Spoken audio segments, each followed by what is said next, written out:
Many people ask, why are you still doing this? What's the purpose? Isn't it pouring money down a black hole? Standing in a stabilization center to care for severely malnourished children with medical complications, holding a 9-month-old baby in my arms. I stood there and I thought, this baby doesn't know that there is a growing number of conflicts around the world. If that child's life doesn't have value, why does mine? Hello, and welcome to Working with me, Dan Doriani, hosting a podcast where we explore faith, work, culture, and the way believers can make a difference in their corner of the world. Well, hello, everyone. It's good to have you with us again today. My guest, I'm very happy to say, is Reitsema, who is the Chief Executive Officer of an organization, a Christian relief organization called Medair. Medair works to relieve deep suffering and hardship and strife in some of the most difficult places in the world. It includes Afghanistan, South Sudan, and Sudan. If you follow the news, these are very difficult places to work. We'll talk later about what you actually do and how you have hope for it, but just a tiny bit of background. You were trained as a social worker. You have some theological training too, social worker and a counselor and theologically trained. You're a believer. Your organization is a Christian organization, not proselytizing. You work with no regard for creed and nationality.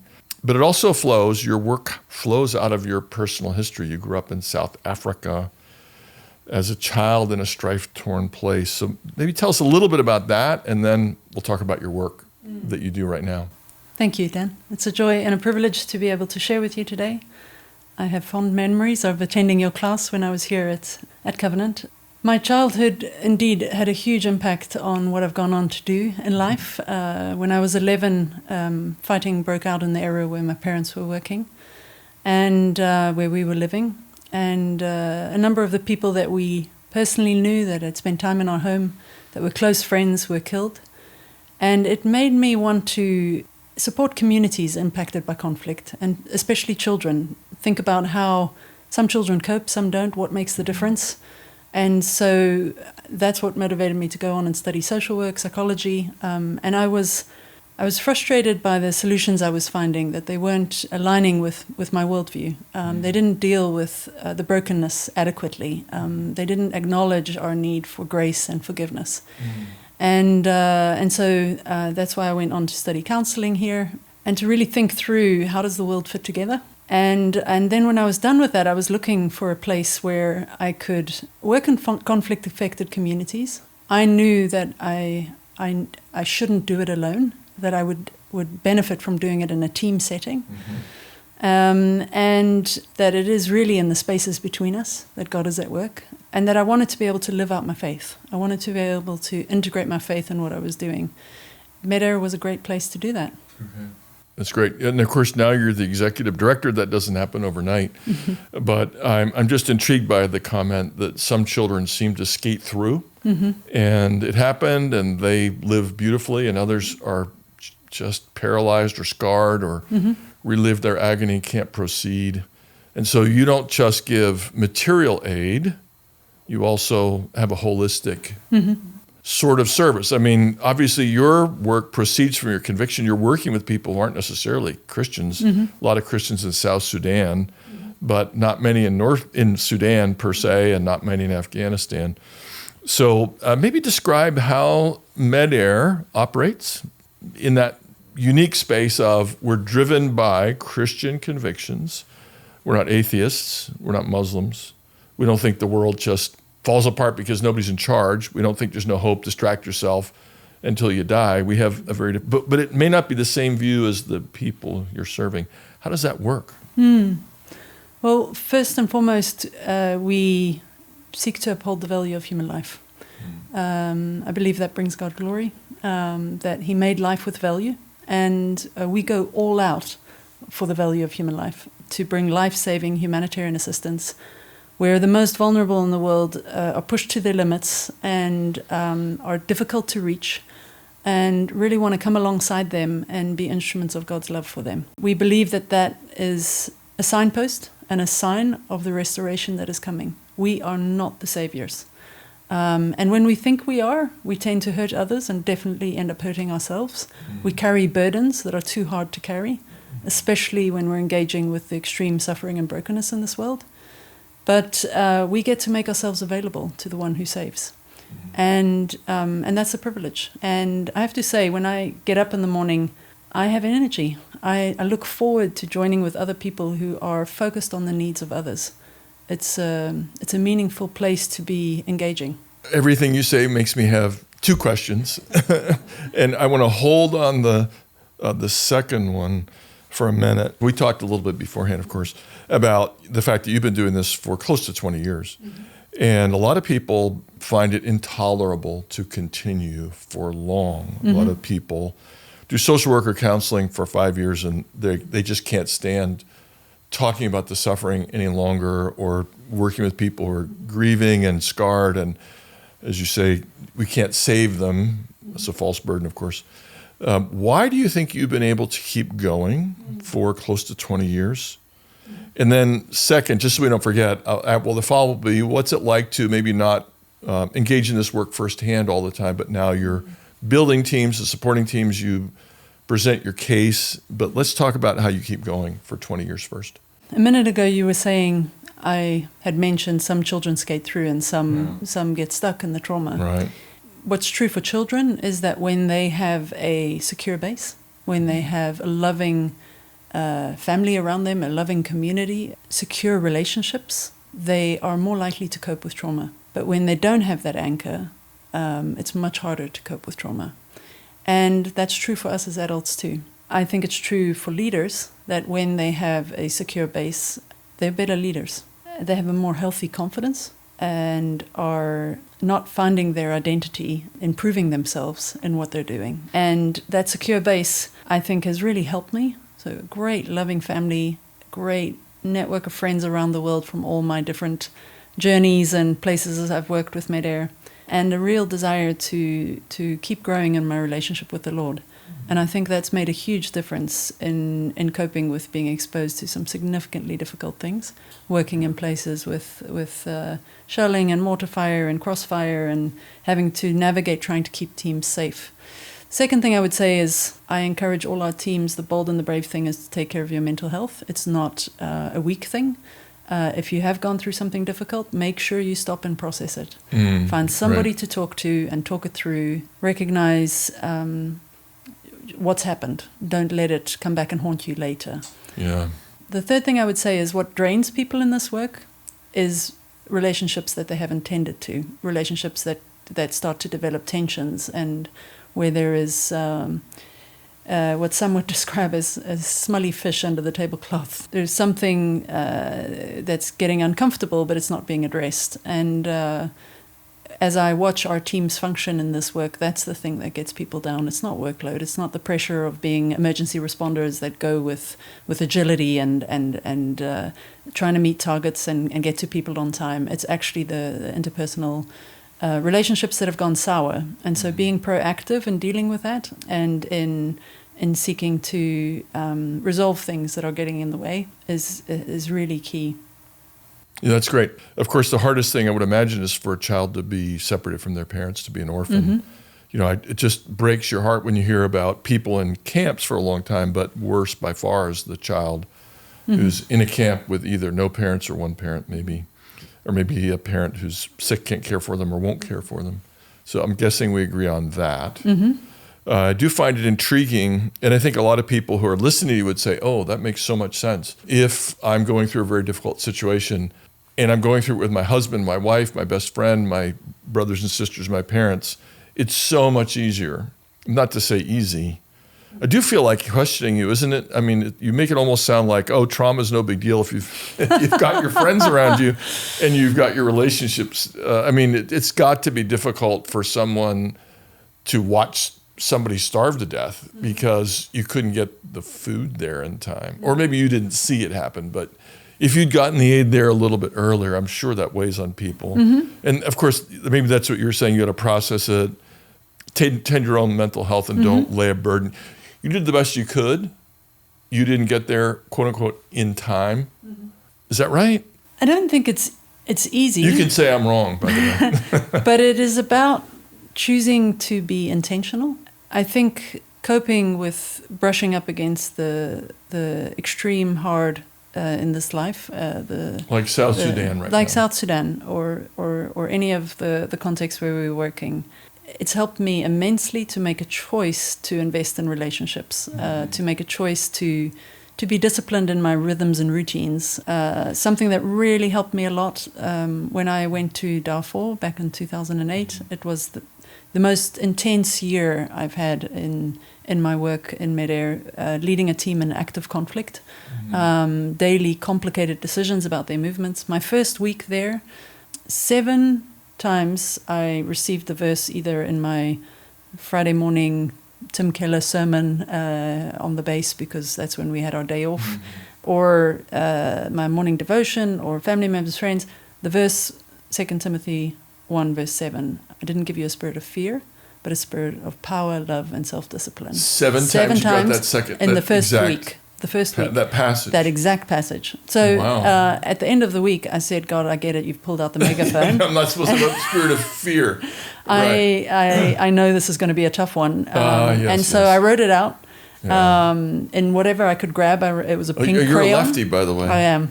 Yeah. Pink crayon on a torn piece of paper, stuck it up beside my bed, and it stayed there all year. And I needed that so desperately. That's good. I sat in front of so many officials that weren't very friendly and whom I was petrified of. And I needed to keep remembering. I was younger. Yeah. That I wasn't given a spirit of fear. And that God is way bigger than anybody else, and me included. I talked to a woman who was a little bit older, but she said when she was 22, through a string of events, she was alone with her CEO of a billion-dollar corporation. And she said, I guess I'm supposed to be here.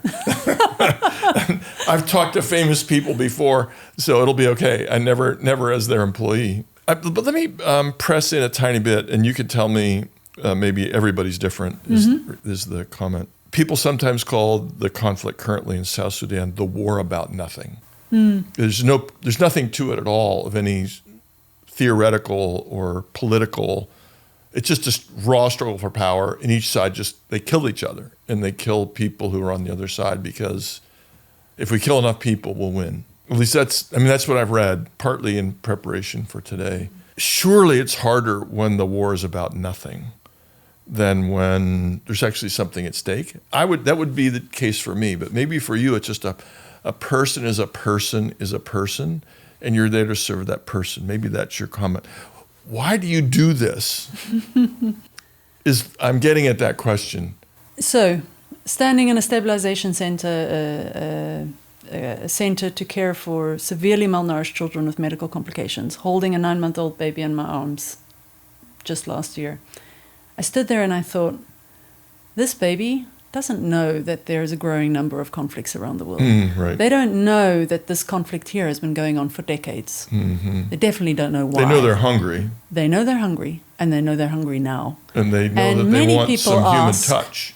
Many people ask, why are you still doing this? What's the purpose? Isn't it pouring money down a black hole? It just the need keeps being there. If that child's life doesn't have value, why does mine? If everybody has value or nobody has value, absolutely. Right? We're all made in God's image, or then we're just working our way, achieving our way to being made in God's image. Yeah, that's good. I mean, we look at people one at a time. The fact that 400 people died yesterday doesn't mean I can't save this life today. No. All right, give us some stories that keep you going, not the hard ones. We focused on the hard things. Share with us the beauty of your work. One of my favorites is the story of Mama Yunus, a Kenyan health and nutrition worker in South Sudan. She had worked for us for about 20 years, very committed, a powerhouse. Back up. 20 years she worked for Medair. Yes. Yes. Okay. And she's a Kenyan, which is not 20 yards away from South Sudan. Yes. It's a long ways from home. Yes. Go ahead. Really physically strong and courageous woman. And we were responding to severe levels of food insecurity. There were abnormally high numbers of malnourished children up in the north of the country. And we had 5,000 children in 4 nutrition sites. And that means hundreds of children coming through every day needing to be weighed, measured, have a health checkup, get nutritional supplements, get their mothers trained on give feeding them food practices. too. You don't just giving them praise. yes, You act. yes, Right. and it's hot. It's 40 to 50 degree heat. Just to pause, that's like 104 to 118 Sorry, yes. Fahrenheit. Go ahead. And or 120 even maybe. And a mother brings a caregiver brings in an abandoned child, and she weighs the child, measures the child, does the health checkup, gives the plumpy nut, the nutrition supplement, and says to the caregiver, "Can you bring the child back tomorrow at 10 a.m.?" And the caregiver says, "Okay." Tomorrow at 10 a.m., she gets her tea break. She goes, sits out back on the mat, and just cuddles with the kid. Mm-hmm. And she says, "Can you bring her back tomorrow again?" Mm-hmm. Does the same thing. And after about a week, colleagues in the nutrition center said, "What are you doing?" Mm-hmm. And she said, "Somebody needed to show that this child's life has value." Mm-hmm. And I needed to show the caregiver, who I could see wasn't sure that they were committed to following through for this child, that this child's life has value. And I saw a chance to model that. And as a team, we said, whoa, 5,000 kids coming through these 4 nutrition centers. And you noticed that one that needed that extra, and you gave up your tea break when you're going all day long to model that love and care. And things like that, they give me an immense amount of hope. There's nothing like holding a child who needs to be held in this world. And I'm convinced that, the people who knew Jesus' way, like, he touches lepers, he'll talk to anybody. And these parents said, hey, can we bring our children to Jesus to touch them, says that, and to bless them, and to pray for them. And the disciples, of course, as we know, said, hey, come on, we got bigger tasks in front of us. And Jesus said, let them come to me. And he touched them and prayed them and blessed them, which is what you're doing. Of course, you work with adults too, but you're looking at modeling for the adults care for the child, not just care for the child, holistic. And encouraging them. Yeah. I was in South Sudan 3 weeks ago and watching our team members interact with a mother who was hearing that her child wasn't improving and that she needed to take her child to this inpatient care in the stabilization center. And our nutrition worker, David, said to her, you've shown amazing commitment to your child's life. It's beautiful. And unfortunately, he's not yet better. So we need to go a step further, but we're going to journey with you. And here's what you can expect. You'll get 3 meals a day. You'll be able to have visitors. It'll take about this long probably for the treatment to happen. And if you go to the stabilization center, you may have a struggle with what you do with your other children back home. We will send a nutrition volunteer with you. We will help make arrangements so that you're able to provide the extra care needed now that will help get your child healthier sooner. And just really encouraging mothers. We say in Medair, we go the extra mile. When the road ends, we keep going. We have a real passion for going to the hard-to-reach places. But actually, we meet mothers when they've gone beyond the extra mile. I saw this in a clinic in Kandahar last year. Kandahar, Afghanistan. Yeah. And I was sitting in the waiting room, and I asked if any of the mothers would mind sharing with me their story. And one of them was this feisty mother. She said, yes, I'd like to. So she's fully covered and lifts up her burqa, and underneath is this tiny little baby. Really looked like it had just been born. So I went, wow, when was that baby born? And she said, just 3 days ago. And I said, how did you get here? And she said, I walked for hours through the mountains. It's like, you just delivered a baby and you've come here. Why? And she said, baby's umbilical cord is infected. And I knew it needed extra care. And so you heard. I heard, and therefore I heard, and I'm coming. And I thought, man, that commitment, that dedication for her child's life, we meet mothers where they've gone beyond the extra mile to get to the care.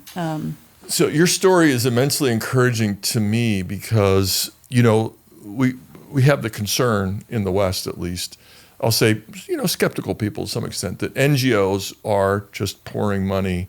We're just feeding people for the day, and then they come back next day and, things are going to change. But what I hear in your approach is a profound sense of holism. That is to say, you don't tell this mother, you need to go to the hospital. So you're not just giving imperatives. You're speaking, we might say, heart to heart or soul to soul or whole being to whole being. So is that your answer to the people who say, what are you doing? Just giving food to starving people. There'll be more tomorrow. It feels like your part answer. of the answer. And the other Not part the answer, but is part that of it, yeah. we really are passionate about engaging well with communities. It's their crisis. They know it way better than we ever will. Yes. And they can be a massive multiplier in the impact that the funds that are given can have when we join forces with them.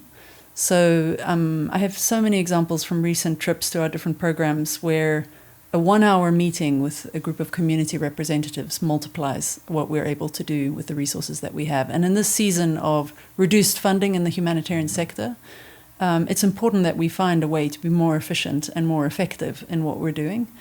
And really respecting the communities, taking the time to listen to them, to honor them, to join with them in their struggle to cope makes a huge difference. I think, for example, of our team in Ukraine, they were asked to provide shelter to people displaced from the east.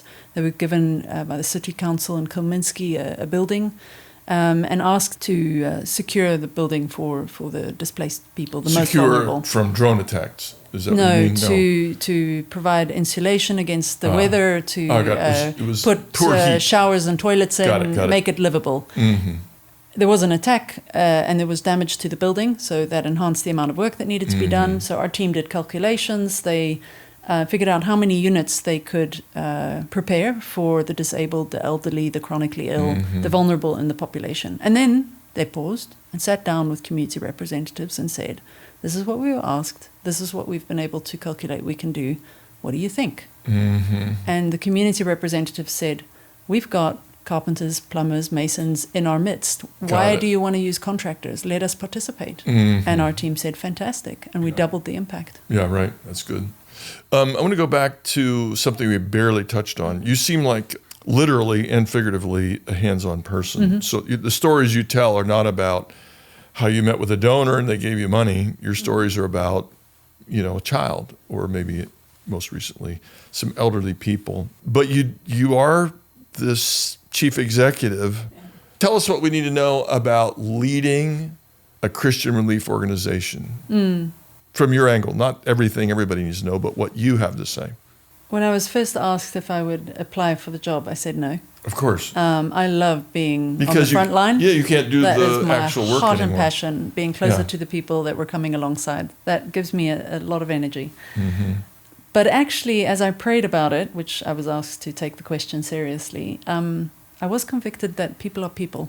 Mm-hmm. Whether it's colleagues in a global support office, whether it's donors, whether it's authorities in different countries, it's people, all made in God's image, all in need of His grace. We get an opportunity to bless others in the way that we engage with them. And when I'm asked, what does it mean that you're a faith-based organization? I say, it doesn't mean that we're forcing our faith on others. Aid is not conditional upon. We don't make aid dependent on conversion. We're not partial in our aid delivery. Right. We actually are intentionally saying everybody who is vulnerable, no matter what they believe, no matter who they represent, if they are the most vulnerable, then that is our target group. Those are the people we serve. That's who we serve. But our faith informs how we view others. Mm-hmm. And that's everybody. And I'm excited about leading teams in difficult places. Leading a team globally to run humanitarian operations at the moment is a challenging thing. Funding reductions, having to reduce teams, having to let people we love go, having to figure out how to balance the basket financially and stay financially stable so that we can do more of what we do. Wanting to really make sure that we are growing in depth and strength. If at the end of the day we aren't being instruments of God's love, or we aren't treating children for the right illnesses with the right medicine, then why bother with anything we're doing?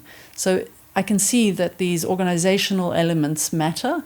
Yes. And I can feel passionate about them and pour my energy into them. As long as you have some time on the front lines. As long as I get to occasionally dip in to get a fresh story to inspire everyone working with us, then and anyone wanting to join and partner with us, then I can stay happy. Leadership is a multiplier effect, not a hands-on. I mean, if you train 5 people to work better, you've multiplied your labors by 5. But it is hard to give up the front lines. It is, but in a leadership position, you get to set the tone. Yeah. And you get to grapple with how to help the sector be better. I get to speak into discussions in global coordination mechanisms. Oh, I want to talk about that. That is challenging, Yeah. but it is a privilege. Yeah. The UN, of course, is basically, you could call it a secular organization. I think that'd be reasonable. But you do work with the UN fairly often. Some people would say, why would you work with the UN? And it's an NGO. Some people have a negative view of NGOs, too. I think you've allayed that concern. Maybe some NGOs aren't great, but yours sounds wonderful. What's it like to work with a secular organization like the UN? And just a giant bureaucracy in general. It's definitely a bureaucracy, not the fastest moving machine. But there are many people working within the UN who really have a heart for caring for the most vulnerable. And it's aligning with them, finding our common ground, and grappling with how to do things better. And there are really robust conversations that happen at the highest levels. Like what? What do you mean? Like grappling with why are we not getting assistance to people in the hardest areas of Sudan? Do we profess as a collective, as humanitarian actors, that we are neutral and impartial and independent? But when a crisis doesn't have the same political value or economic value, we sometimes find ourselves not giving those lives the same value. There are certain crises around the world that are becoming forgotten crises. And we should not allow ourselves to act like we are partial and those lives are less valuable than others' lives. And so we challenge each other and say, we're acting that way. We need to show up and find a way through the challenges that are there. It's not acceptable that we are being blocked. The blockages are making aid less cost-effective, and we need to address them. We need to figure out how we can engage in a productive way with everyone involved. So yeah, I'm encouraged that the right conversations are happening, especially right now where we are having to navigate far less resources and figure out how do we make what we do more cost-effective. How do we prioritize the right things and make sure that the people who need it most are getting the assistance. Let me ask a question about long-range effects. So let's suppose somebody says, oh, let's not work with South Sudan because it's so deep-seated. I mean, for one thing, if you go in there, you may get shot, you may get killed, we may actually lose people. There's so much violence. It's not always clear where it'll break out, at least based on what I've read. So that's one factor. But the other is, you would be tempted to go into a triage mode. If we go into this place, they have less history of conflict. It seems more abnormal to them. They'll reset faster. So let's not go to South Sudan, which has been riddled with conflict almost for its entire existence. But why not just go for places that have more ability to straighten themselves out? Well, without unpacking all the conflict drivers in these different contexts. Yes. How to answer that question quickly. South Sudan's tough terrain. More disease outbreaks than you will experience here in St. Louis. Climate leads to that partly.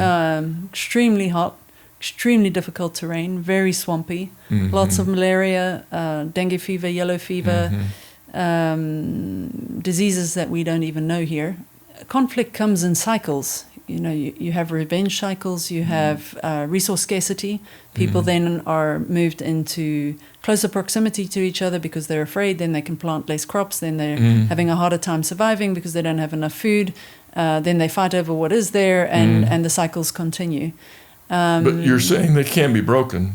I think they can be broken. I think I may be a bit of an idealist, but I was reflecting last year with some of the doctors in a clinic in Afghanistan.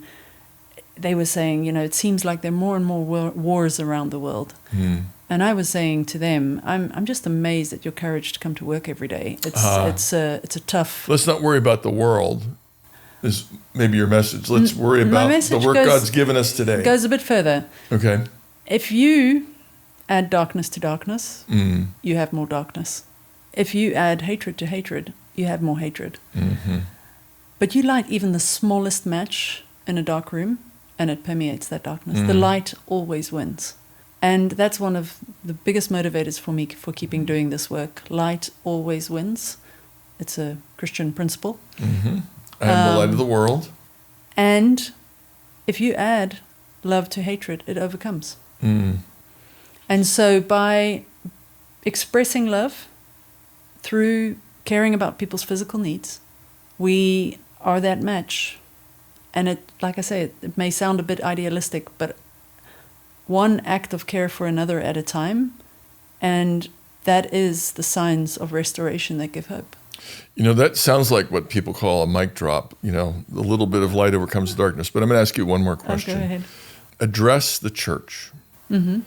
Imagine you have a group of pastors and elders and Christian women who are leading and care deeply about the ministries of care for the most needy, whether they do it directly in their neighborhood or their city or their state or their giving. What would you say? You have an audience right now, right? Mm-hmm. What would you say to them about the importance of caring for the weak, the vulnerable, loving people because they're made in God's image?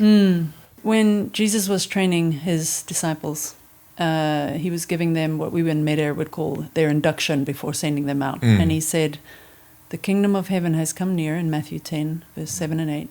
Now go, heal the sick.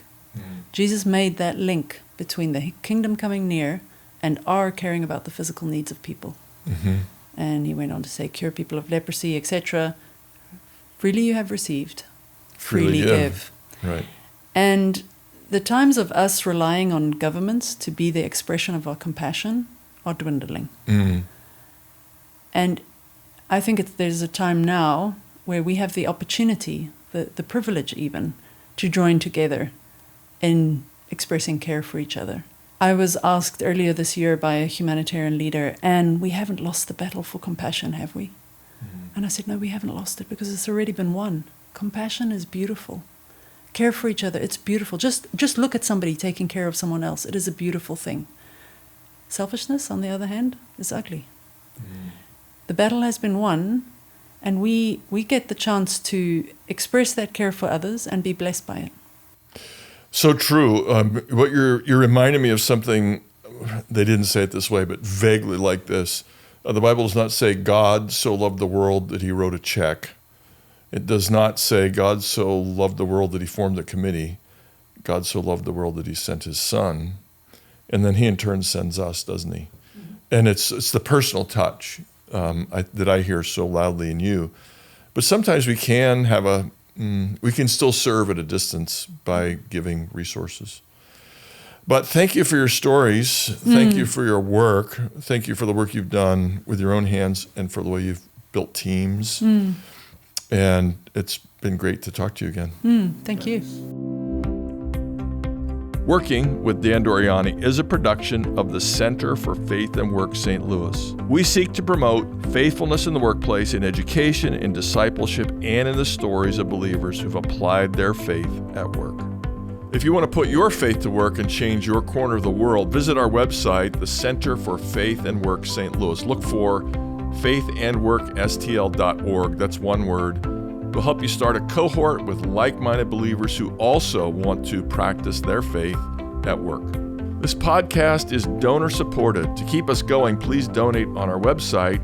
Maybe more importantly, you can support us by listening, by subscribing, by sharing, by liking us, by posting us on your favorite platform, or go old school and tell a friend.